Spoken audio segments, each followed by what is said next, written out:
The radio crackled at 3:47 hours and every controller in the Joint Operations Center went silent. Not the usual silence of concentration, but the kind that precedes something terrible. The voice on the other end wasn't screaming. That would have been easier to process. Instead, it was calm, measured, almost conversational. Overwatch, this is Ember 1 Actual. I've got a situation. Major Kenna Voss didn't sound like someone flying a $30 million aircraft that was currently missing half its starboard wing, hydraulics failing and trailing smoke across 4,000 feet of hostile airspace. She sounded like she was ordering coffee. The watch commander, a colonel with 22 years of experience, leaned forward so far his chair creaked. He'd heard dying pilots before. They either went quiet or they screamed. Voss was doing neither, and that unsettled him more than any distress call he'd ever logged. The A-10 Warthog wasn't pretty on its best day. Built around a gun so powerful it could shred tanks, the aircraft looked like it had been assembled from spare parts in spite. But what was limping across the pre-dawn sky over the Zagros Mountains wasn't recognizable as the same machine that had launched 6 hours earlier. Satellite imagery showed a silhouette that defied physics, one wing shorter than the other by 12 feet, the tail section held together by what engineers would later describe as structural optimism and prayer. Kenna Voss had been in-country for 8 months. Before that, she'd flown commercial routes for 6 years after leaving active duty, ferrying tourists between coastal cities and pretending she didn't miss the weight of a stick in her hand during combat turns. She'd returned to service not because she needed the money or craved the adrenaline, but because her daughter had asked her one question that changed everything. "Mom, did you really fly the plane with the big gun?" She wanted to have an answer that mattered. Now she was alone at Angels, 4 with one engine coughing, the other screaming, and a weapon system that had emptied itself into an enemy convoy 20 minutes ago. She'd been supporting a ground unit pinned down in a valley, their voices young and desperate over the radio. She'd made the choice every attack pilot eventually faces: stay high and safe, or go low and commit. Kenna had gone low. The AAA fire had found her on the second pass. The explosion had sounded like God slamming a door. Metal shrieked, alarms sang their panicked chorus, and the stick went stiff in her hands. For 3 seconds she'd thought it was over. Then training overrode terror, and her hands began moving through emergency procedures with the mechanical precision of someone who'd practiced dying 1,000 times in simulators. But simulations never captured the smell of burning insulation or the way her headset filled with static that sounded almost like whispering. The ground unit was safe. She confirmed that before turning for home. Their gratitude had been effusive, almost embarrassing. "Ember 1, you're a goddamn guardian angel." She hadn't corrected them. Angels didn't bleed hydraulic fluid or leave trails of smoke that enemy spotters could follow all the way back to friendly lines. Angels didn't have daughters waiting for video calls. The thought of Lily's face, bright and expectant on a phone screen half a world away, was the only thing louder than the alarms. Overwatch wanted her to eject. The colonel's voice had shifted from commanding to pleading. "Ember 1, you are not going to make it back. The bird is done. Punch out. We have rescue assets spinning up." Kenna checked her position. 70 miles from the nearest friendly runway. Hostile territory below, and her parachute would make her a prize for anyone with a rifle and a grudge. She thought about the ground team she'd just saved. Thought about the maintenance crews who'd kept this specific A-10 flying through 3 deployments. Thought about the cost of replacing an aircraft versus the cost of explaining to her daughter why she'd abandoned one when it could still fly. "Negative Overwatch," she said, her voice still that unnerving calm. "This jet brought me here. I'm taking it home." The operations center erupted in arguments, but Kenna had already reduced the radio volume. She needed to listen to the aircraft now, to the rattles and hums that told her which systems were dying and which were just complaining. The Warthog was talking to her in the language of vibration and stress, and she was fluent. The missing wing section had changed everything about the aircraft's handling. It wanted to roll right, to spiral into the mountains below where rocks older than civilization waited with indifferent patience. She countered with aileron, with rudder, with tiny adjustments that kept the nose pointed at a horizon she couldn't quite see in the darkness. Sweat ran down her spine despite the cold. Her shoulder ached from fighting the stick. Every muscle in her body was engaged in a conversation with gravity and momentum, negotiating for one more minute, one more mile. She'd been 11 when her father took her to an air show and she'd seen an A-10 for the first time. It had been ugly and loud and perfect. While other kids pointed at the sleek fighters doing aerial acrobatics, she'd been transfixed by the Warthog's low pass, the sound of its GAU-8 Avenger cannon turning the air itself into a weapon. Her father had noticed. "That's not a beautiful plane," he'd said, "but it brings people home." He died 2 years later.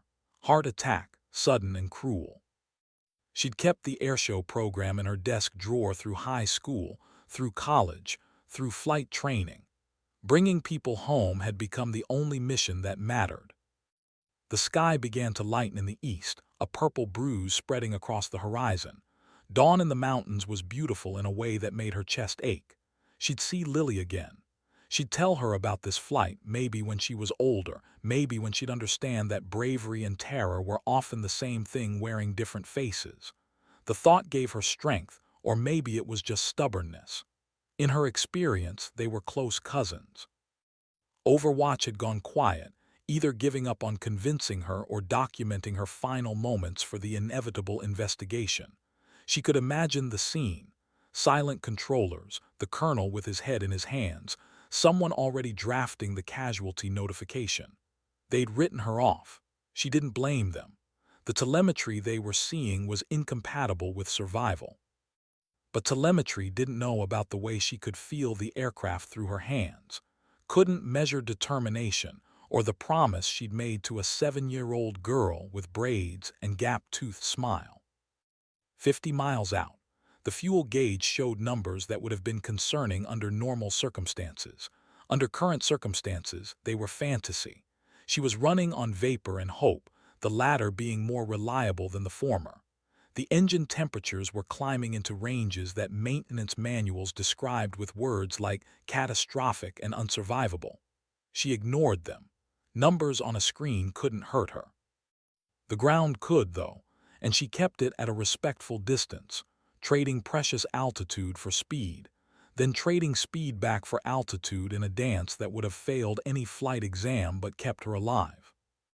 The radio crackled again, a different voice this time, younger, uncertain.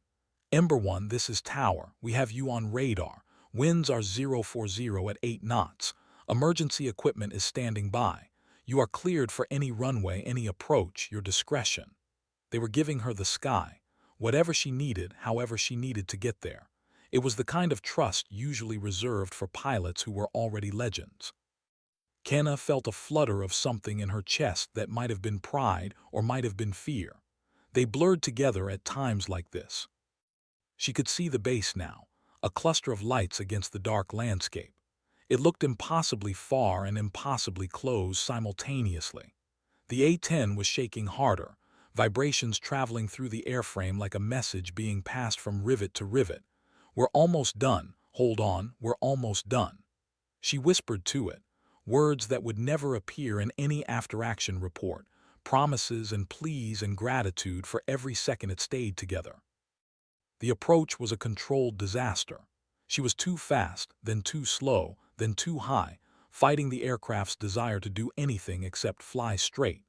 The missing wing created drag patterns that defied prediction. She compensated with instinct, with feel, with the accumulated knowledge of every hour she'd ever spent in the air. The runway lights stretched out before her like a path through darkness, and she aimed for them with every fragment of concentration she possessed. Touchdown was less a landing and more a negotiated crash. The wheels hit hard once, twice, the good wing trying to lift them back into the air while the damaged side dragged them down. Sparks erupted from the right side where metal scraped concrete. The A-10 slewed sideways, threatening to ground loop, to cartwheel, to disintegrate into expensive debris. Kenna stood on the rudder pedals, fought the brakes, and screamed at the aircraft. not in fear but in encouragement, the way a rider might urge a wounded horse toward the barn. They stopped 300 feet before the runway ended. The sudden absence of motion felt wrong, like the world had stopped spinning. Kenna sat in the cockpit for 5 seconds, 10, her hands still locked on the controls. The silence was profound. No alarms, no engine noise, just the tick of cooling metal and her own heartbeat. She'd made it. They'd made it, she and this impossible machine that should have fallen from the sky 6 different times and hadn't. The canopy opened with a hydraulic wheeze that sounded almost disappointed. Emergency crews were already there, foam spraying, medics running with equipment they wouldn't need. Kenna unstrapped with hands that had started shaking now that the crisis was over. Adrenaline drain, they called it. The body's way of reminding you that you'd been terrified even when you hadn't had time to feel it. She climbed down carefully, her legs uncertain about supporting her weight. The base commander was there, a general with silver hair and a chest full of ribbons. He looked at Kenna, then at the A-10, then back at Kenna. His expression suggested he was recalculating something fundamental about the universe. "Major Voss," he said slowly, "that was either the finest piece of flying I've ever witnessed or the most reckless. I haven't decided which." Kenna managed a tired smile. "Permission to suggest it might be both, sir." He laughed, a sharp bark of sound that carried relief and respect in equal measure. "Granted. Get to medical. That's an order, not a request." The story should have ended there. The pilot saved, the aircraft recovered, the mission complete. But stories like this don't end with landings. They echo. Within an hour, footage from the tower cameras was circulating through the base. By evening, it had reached other installations. By the next day, it was in Pentagon briefing rooms. The woman who'd flown an A-10 home on one wing became the subject of whispered conversations in ready rooms across 3 continents. But before the legend, there was the hospital room. Kenna sat on the examination table while a doctor checked her vitals and found nothing more dramatic than elevated blood pressure and muscle strain. "You're lucky," the doctor said. Kenna thought about luck, about skill, about the arbitrary nature of survival. "I'll take it," she replied. Her phone was in her flight suit pocket. She pulled it out with hands that had finally stopped shaking, pulled up the video call app and dialed. Lily answered on the second ring, her face filling the screen with sleep-mussed hair and excitement. "Mom, did you fly today? Did you do loops?" Kenna felt something in her chest crack, not quite breaking but definitely shifting. "I flew today, baby. No loops, but I came home." "You always come home," Lily said with the absolute certainty of a child who hasn't yet learned that the world breaks promises. Kenna hoped she'd never have to teach her that lesson. "Yeah," she said softly. "I always come home." The debrief happened 2 days later in a conference room that smelled like burnt coffee and tension. Kenna sat at one end of a table surrounded by senior officers, intelligence personnel, and an accident investigation team that looked simultaneously fascinated and horrified. They walked through every second of the flight, from the initial tasking to the final shutdown. She answered questions with precision, using technical language that masked the existential terror of those moments. "When did you decide to attempt recovery rather than ejecting?" a colonel asked, his pen poised over a notepad. Kenna considered the question. The real answer was complex, a knot of duty and stubbornness and love that couldn't be untangled into neat sentences. "When I assessed that the aircraft remained controllable and ejection posed equal or greater risk," she said instead. It was true enough. The colonel wrote it down, but his eyes suggested he knew there was more to the story. There always was. They showed her the satellite footage, the thermal imaging that had tracked her flight. The A-10 had been hemorrhaging heat, trailing parts, violating every limitation in the technical orders. On paper, it should have been unflyable. On screen, it looked like a dying bird refusing to fall. "You understand this was extraordinary," the general said. It wasn't quite a question. Kenna nodded. "The aircraft performed extraordinarily, sir. Credit to the maintenance team." "Major," the general said, leaning forward, "don't diminish what you did." The words hung in the air, heavier than she expected. She'd spent her career being competent, being reliable, being good enough to be respected, but not so exceptional that she made people uncomfortable. Women in combat aviation walked that line carefully. Too cautious and you were weak. Too aggressive and you were reckless. She'd mastered the balance, had become nearly invisible in her competence. This flight had destroyed that invisibility, and she wasn't sure how she felt about it. The investigation concluded what everyone already knew. She'd saved the aircraft through exceptional airmanship under impossible conditions. They recommended her for a medal, which she accepted with quiet grace and private ambivalence. Medals were nice, but they were also weight. Expectations crystallized into ribbon and medal. The maintenance chief, a master sergeant with grease under his fingernails and 30 years of service, found her in the hangar a week later. The A-10 sat in pieces around them, engineers cataloging damage and marveling at what it held together. "Major," he said, "I need to show you something." He led her to the wing root where the starboard wing had attached before a proximity-fused warhead had removed 12 feet of it. The remaining structure was twisted, scorched, held together by internal spars that had bent but not broken. "See this," he pointed to a support beam. "This should have failed. Stress calculations say it couldn't handle what you put it through, but it held." He looked at her with something like awe. "You didn't just fly that bird home. You believed it could make it, and somehow that mattered." Kenna didn't believe in magic, in aircraft responding to will rather than physics. But she'd felt the connection that night, the conversation between pilot and machine that transcended mechanical systems. Maybe belief had power after all, or maybe she'd just gotten impossibly lucky. Either way, the master sergeant was looking at her like she'd done something miraculous, and she found herself oddly moved by his faith. "The team built a good aircraft," she said. "I just flew it." "No, ma'am," he replied. "You brought it home, there's a difference." The squadron threw her a party, the kind where the drinks were strong and the stories grew with each telling. Her wingman, Captain Marcus Reeves, raised a toast with a beer and a grin that suggested he was both impressed and slightly jealous. "To Ember One," he called out, "who apparently thinks flight manuals are suggestions." The room erupted in cheers and laughter. Kenna felt heat rise in her cheeks but smiled despite herself. This was acceptance, the kind that came not from tolerance but from genuine respect. She'd earned her place not through checking boxes or meeting quotas, but through doing the job when it mattered most. Later, when the party had mellowed into small conversations and the debris of celebration, the squadron commander found her outside. Lieutenant Colonel David Ortega was a quiet man, thoughtful in ways that made him an excellent leader and a terrible politician. He stood beside her in comfortable silence for a moment, both of them watching the night sky. "You know they're going to make an example of you," he said finally. "Not in a bad way, but everyone's going to be watching now, expecting things." Kenna had been thinking the same thing. "I just want to fly, sir, do the mission, go home to my daughter." Ortega nodded. "I know, but sometimes we don't get to choose when we become symbols. You did something remarkable, Kenna. People need remarkable right now, especially the young women who are wondering if they belong in cockpits." She turned to look at him, caught by the sincerity in his voice. "Is that what I am now, a recruiting poster?" "You're proof," he said, "that the best pilot in the room doesn't have to look a certain way or fit a certain mold. That's worth something." She wanted to argue, to deflect, to minimize.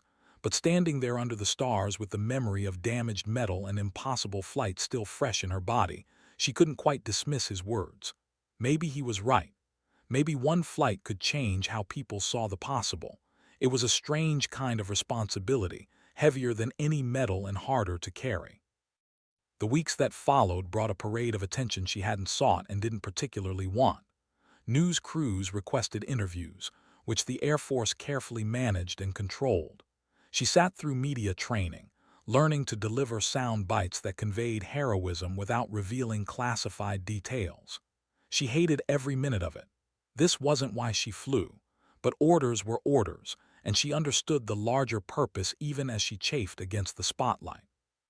The interview that aired on national television was everything she'd feared. They used dramatic music, showed footage of A-10s firing their cannons, implied things about her flight that were simultaneously more and less than what had actually happened. But at the end, they showed her in her flight suit, looking tired and human and real, saying the only thing she'd insisted on including: I had a job to do, and I had people counting on me to come home. That's all any of us are doing out here. It wasn't eloquent. It wasn't inspiring in the way the producers had wanted, but it was true. Lily watched the interview a dozen times, showing it to friends, to teachers, to anyone who would pay attention. Kenna cringed at her daughter's pride but couldn't quite suppress the warmth it kindled in her chest. She'd wanted to be someone Lily could be proud of. Mission accomplished, even if the path there had been more dramatic than she'd planned. Her daughter called one night, excited and breathless with news. "Mom, there's a girl at school who says her mom is joining the Air Force to be a pilot, and she said it's because of you." Kenna didn't know how to respond to that. The idea that her actions might ripple outward, might influence decisions and shape lives she'd never meet, was both humbling and terrifying. That's good, baby. The Air Force needs good pilots. She's going to fly the ugly plane with the big gun, Lily continued, her voice bright with vicarious excitement. Just like you, Kenna laughed, the sound surprising her with its genuine joy. It's a good plane, not pretty but good. The call sign had come after, as these things did. She'd been Ember before, a reference to her last name, Voss, which some wag had connected to Ember through linguistic gymnastics that didn't quite make sense. But now it had taken on new meaning. Ember One, the pilot who'd burned through impossible circumstances and survived. The name stuck with added weight, transformed by context into something almost mythic.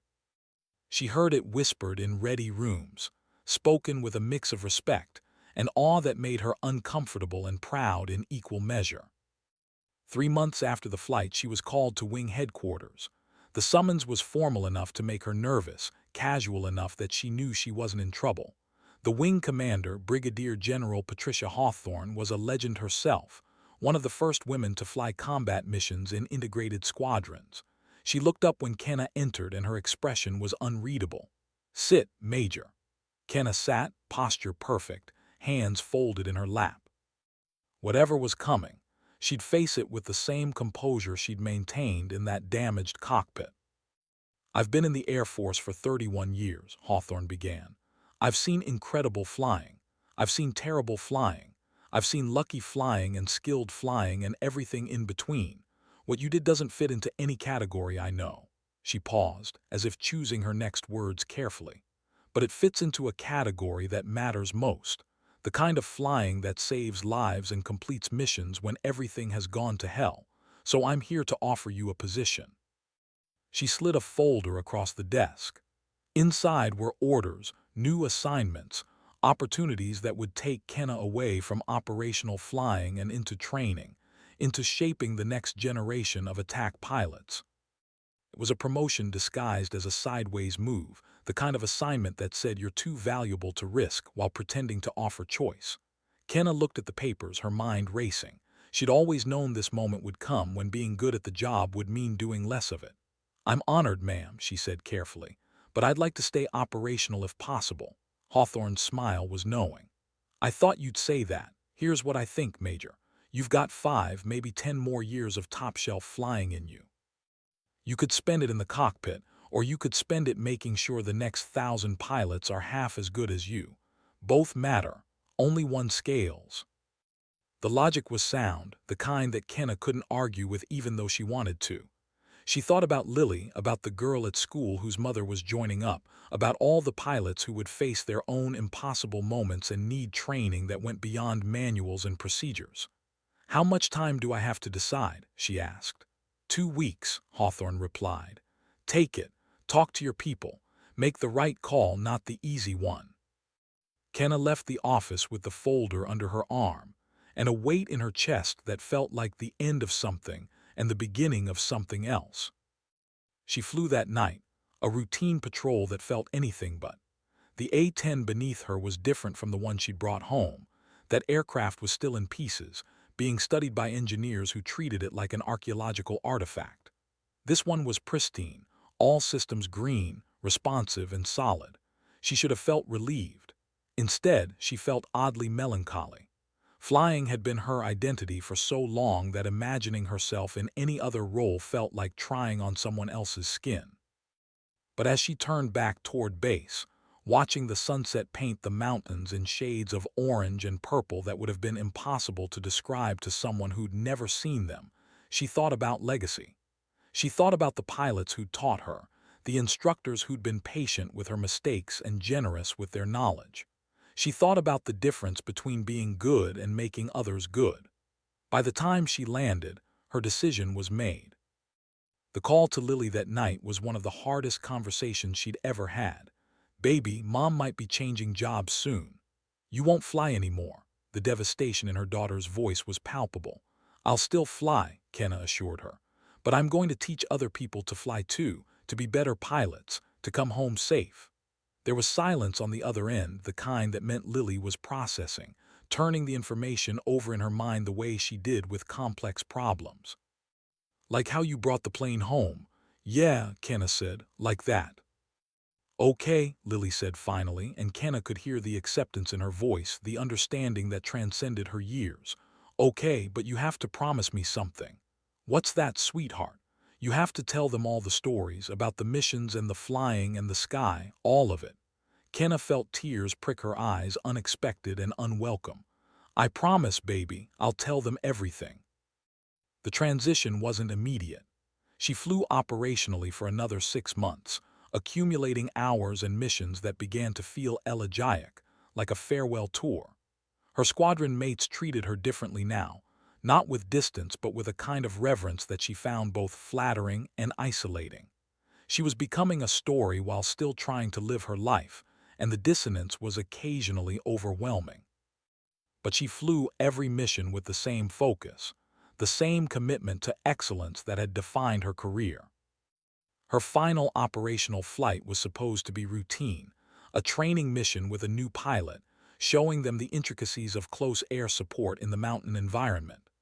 The pilot, Second Lieutenant Amy Strand, was green but eager, her radio calls crisp with the precision of someone who'd studied hard and wanted desperately to prove herself.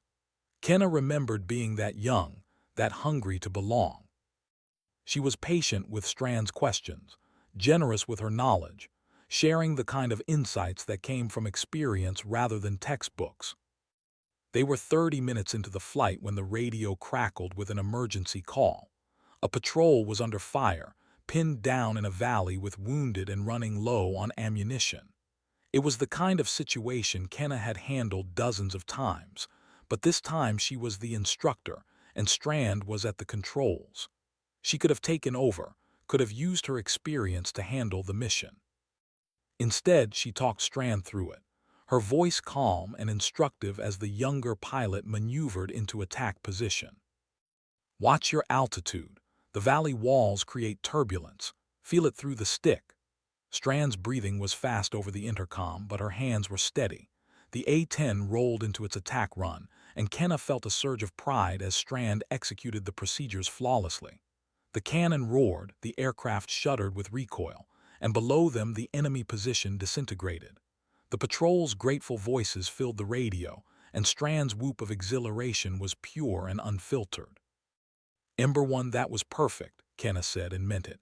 "You're going to be a hell of a pilot, Strand." The younger woman's reply was breathless with adrenaline and accomplishment. "Thank you, ma'am, for trusting me with that." Kenna smiled inside her helmet. "You earned the trust, now let's get home." As they turned toward base, Kenna realized this was how it was supposed to end, not with her glory but with someone else's beginning, the passing of knowledge and confidence from one generation to the next. The ceremony for her transition was small, attended by squadron mates and wing leadership. They presented her with a plaque, a photograph of the damaged A-10, and words of appreciation that she accepted with grace. But the real gift came from the maintenance crew, who gave her a piece of the wing spar that had refused to break, polished and mounted on wood with a small engraved plate. To Major Kenna Voss, she believed it would hold. It did. She kept that piece of metal on her desk through the next phase of her career, through the years of teaching and mentoring and shaping the next generation of attack pilots. Every student who came through her classroom heard the story, not as a tale of individual heroism, but as a lesson in commitment, in the bond between pilot and machine, in the importance of bringing everyone home. She was demanding but fair, pushing her students harder than they thought they could go, and then showing them they were capable of more. The young women especially sought her out. They came to her office with questions that went beyond tactics and procedures, asking about belonging, about proving themselves, about navigating a career in a field still learning to fully embrace them. Kenna gave them the truth as she understood it. Be so good they can't ignore you. Be so professional they can't dismiss you. And when the moment comes that tests everything you are, trust your training and fly the mission. Years passed. Lily grew up, graduated high school, made her own choices about life and career. She didn't become a pilot. Instead, she studied engineering, drawn to the question of what made things hold together under impossible stress. Kenna saw herself in that choice, in her daughter's fascination with the limits of materials and the mathematics of survival. They were different paths to the same questions, and she was proud beyond measure. The Air Force promoted her eventually inevitable progression through the ranks. Lieutenant Colonel Voss, then Colonel Voss, each step taking her further from the cockpit and deeper into the machinery of training and doctrine. She wrote manuals, developed curricula, testified before committees about the future of close air support. It was important work, work that mattered, but some nights she dreamed of that damaged aircraft, of the stick in her hands and the impossible weight of staying airborne. On her 20th anniversary of the flight, the one that had changed everything, the Air Force surprised her with a ceremony. They'd restored the A-10, or at least parts of it, incorporating the damaged sections into a memorial display at the Air Force Academy. Young cadets would walk past it, would read the plaques, would learn about the night Major Kenna Voss had refused to let physics and probability write the ending. She stood before it with tears in her eyes, confronted by the physical evidence of a moment she'd carried in memory for 2 decades. The Academy superintendent, a general she'd never met, spoke about legacy and inspiration. He talked about the cadets who'd chosen aviation careers because of her story, the pilots who'd pushed through their own impossible moments with her example in mind. Colonel Voss proved something that night, he said. That excellence has no single face. That courage looks like competence under pressure. That the best among us might be anyone who believes in the mission more than they fear the cost. It was too much praise, too much weight placed on one flight, one decision. But looking at the young faces in the audience, cadets in their blues, eager and uncertain and hungry to prove themselves, she understood the purpose. Stories mattered, not because they were perfectly true, but because they shaped what people believed was possible. If her story helped one pilot trust themselves in crisis, if it encouraged one woman to pursue a dream despite doubt, then perhaps the mythology was worth the discomfort of being mythologized. Lily was there, now an engineer for a defense contractor, working on materials science for next-generation aircraft. She'd brought her own daughter, Kenna's granddaughter, a 5-year-old named Maya who watched the ceremony with wide eyes.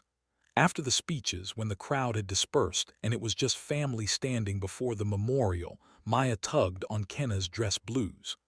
"Grandma, did you really fly that?" She pointed at the damaged wing, at the twisted metal that told its own story of violence and survival. "I did, sweetheart. Were you scared?" The question was innocent, but it carried weight. Kenna knelt down to meet her granddaughter's eyes. "Yes, I was scared, but I had a job to do and people counting on me, so I did the job and handled the scared part later." Maya considered this with the seriousness of a child processing an important truth. "I think you're brave," she said finally. Kenna pulled her into a hug, breathing in the scent of shampoo and childhood, feeling the circle complete itself in unexpected ways. That night in her hotel room, Kenna stood at the window looking out at the academy grounds. The mountains beyond were dark silhouettes against a starred sky, the same mountains she'd flown over for so many years. Somewhere out there, pilots were flying training missions, making mistakes and learning from them, building the muscle memory and judgment that would save lives someday. Her legacy was in their hands now, carried forward by people she'd never meet but whose lives she'd touched through instruction and example. She thought about the call sign, about ember and fire and the way things burned down or forged stronger depending on circumstance. She'd been tested and had held together, not through superhuman strength but through training, determination, and a refusal to accept the statistically probable outcome. In the end, that was the lesson. You couldn't control the fire, but you could control how you faced it. She'd shown up, done the work, made the hard calls. Everything else was just details. Her phone buzzed with a text from Marcus, her old wingman, now a lieutenant colonel himself running his own squadron. Saw the ceremony coverage. They got the story wrong, as usual. You didn't bring that bird home because you were amazing. You brought it home because you were too stubborn to do anything else. She smiled at the message, at the affectionate irreverence that military culture used to express deep respect. "Takes one to know one," she typed back. The next morning she gave a talk to the senior cadets, the ones who'd already committed to aviation paths and would soon face their own moments of truth. She didn't lecture them about heroism or courage. Instead, she talked about preparation, about the thousand small decisions that built competence, about the importance of knowing your aircraft and trusting your training. When everything goes wrong, and it will go wrong, you won't rise to the occasion, she told them. You'll default to your training. So make your training excellent. A cadet raised his hand. "Ma'am, when you were in that cockpit with the wing gone and the hydraulics failing, what were you thinking?" Kenna considered the question. The real answer was complex. Fear and calculation, memory and instinct, her daughter's face and the ground team's voices and the master sergeant's faith in the aircraft he'd maintained. But she gave them the answer they needed to hear. "I was thinking about the next thing. The next adjustment, the next mile, the next radio call. You can't solve the whole problem at once. You just solve the next piece, and then the next until you're home." Another hand went up, a young woman with sharp eyes and a question in her voice. "Do you miss it, flying operationally?" It was the question Kenna asked herself some nights when sleep was elusive and memory vivid. "Every day," she said honestly. "But I'm doing something important here. Every pilot I train might face their own impossible situation. If I can give them the tools to handle it, to bring themselves and their aircraft home, then this matters just as much as anything I did in a cockpit." The semester ended, and Kenna returned to her regular duties. She reviewed lesson plans, sat on boards evaluating new tactics, and maintained her own flight proficiency through carefully scheduled simulator time and occasional flights in trainer aircraft. The muscle memory never quite faded, even if the reflexes slowed with age. She was 50 now, her body carrying the accumulated wear of 2 decades in ejection seats, but her mind was sharp, her judgment honed by experience. One evening her phone rang with an unfamiliar number. She almost ignored it. Spam callers had become ubiquitous, but something made her answer. "Colonel Voss, this is Captain Amy Strand. I don't know if you remember me." Kenna's mind raced backward, sorting through hundreds of students and trainees. Then it clicked.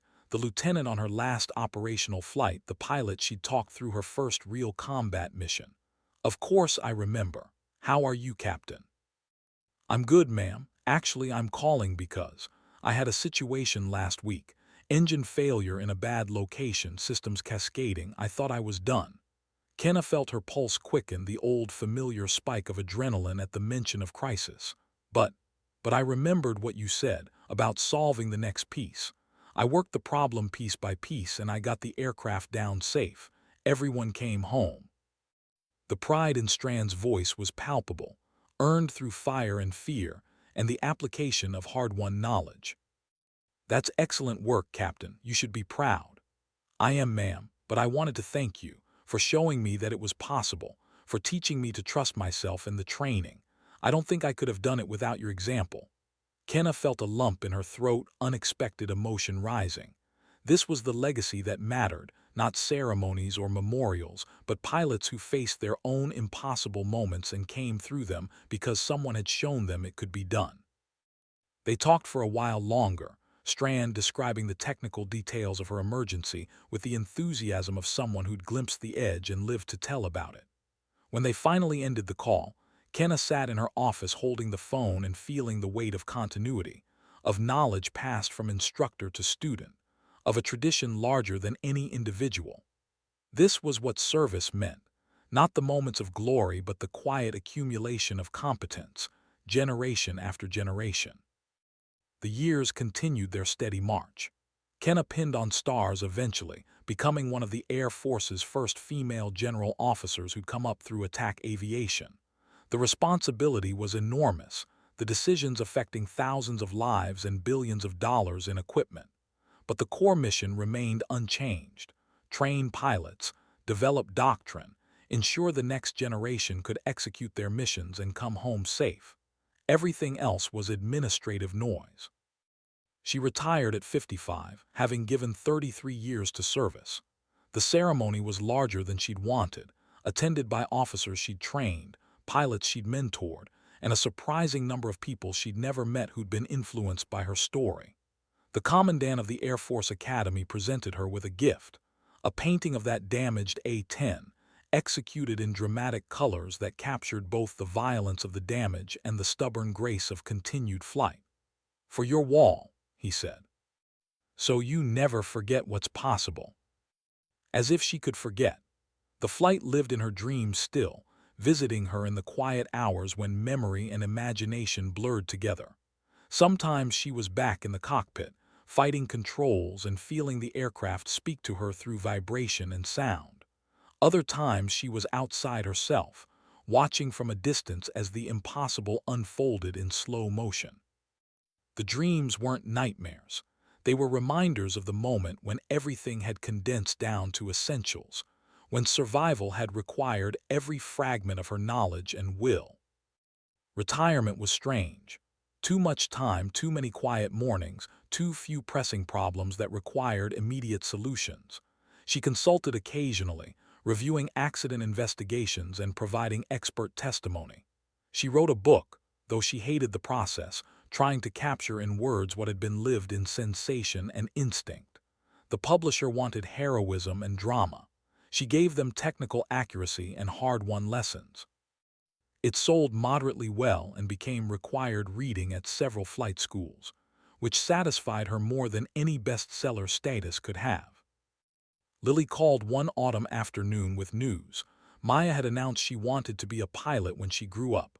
"She's been watching documentaries about the A-10, Lily said, exasperation and pride mixing in her voice. "She draws pictures of them constantly. I think you've created a monster, Mom." Kenna laughed, the sound carrying decades of accumulated wisdom and joy. "That's not a monster, that's a legacy." The call ended, and Kenna found herself in her study, standing before the painting of the damaged aircraft. She touched the frame gently, remembering everything, the fear and the focus, the alarms and the silence afterward, the weight of the stick and the impossible lightness of survival. That flight had lasted 6 hours from takeoff to landing, but it had defined everything that came after. Not because it made her special, but because it proved what was possible when training met determination, and a little bit of luck blessed the effort. She thought about Maya, about all the young pilots learning their craft in simulators and classrooms and cockpits around the world. They'd face their own impossible moments, their own tests of skill and will and character. Some would pass, some wouldn't. All deserved the best preparation their instructors could provide, the distilled wisdom of everyone who'd gone before and learned through survival what worked and what didn't. The sun set outside her window, painting the sky in colors that never quite looked the same twice. Kenna stood watching, as she'd watched thousands of sunsets from thousands of feet in the air and felt at peace. She'd done her part. She'd flown the missions, made the hard calls, passed on the knowledge. The story would continue without her active participation now, carried forward by pilots who bore her influence even if they never knew her name. In the end, maybe that was enough. Maybe that was everything. One flight, one decision, one moment when she'd looked at an impossible situation and refused to accept the probable outcome. She'd brought the bird home. She'd kept the promise to her daughter. And in doing so, she'd shown others what was possible when you trusted your training, believed in your mission, and refused to give up even when physics and probability suggested you should. The legacy wasn't in the medals or the ranks or the memorial displays. It was in the pilots who flew better because she'd taught them, who came home safe because she'd shown them how, who faced their own impossible moments with the knowledge that someone before them had done the same and survived. That was the real story, the one that mattered beyond the drama of damaged wings and emergency landings. It was the story of competence and commitment, of service and sacrifice, of one pilot's refusal to let statistics write the ending. And it continued, day by day, mission by mission, in the hands and hearts of everyone who'd ever looked up at the sky and decided they belonged there, no matter what anyone else believed. The story, like the best flights, had no real ending, just the promise of the next takeoff, the next generation, the next impossible thing that would somehow become possible through skill and will and the accumulated wisdom of everyone who'd ever refused to quit when quitting would have been easier. That was the legacy Major, then Colonel, then General Kenna Voss left behind. Not perfection, but persistence. Not invincibility, but the courage to be vulnerable and still show up. And in a world that often reduced people to simple narratives, she'd shown that the truth was always more complex, more human, and more inspiring than any myth could ever be.